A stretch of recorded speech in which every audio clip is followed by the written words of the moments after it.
Dude, have you guys Um, seen that? Do you guys know the director Guy Ritchie? He's that like mhm, British director. He's got yeah, this great story. He was on some podcast, maybe Joe Rogan, and he was like, I just want to be the director of my own life, and I want yes. to live my life like a movie. And what you're describing is sort of like that, where you're like, I am destined for greatness, and like we are taking on this amazing problem, and like we are going to do wonderful things, and it will be hard, but we will triumph. And I think that's actually great. That's a great story to tell yourself, and I think it's very motivating, and it makes life more exciting. I think that's really cool.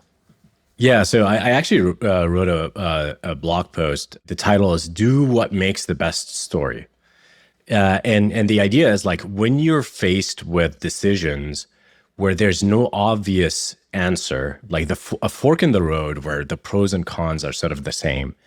The heuristic I use in my life is like, what is a more interesting story? And Mm. obviously, like Elon talks about this, like the most entertaining outcome is most likely. Uh, yeah, I wasn't thinking about it in terms of entertaining, but in terms of like what makes the story interesting. If my life was a movie, what would be exciting about that story?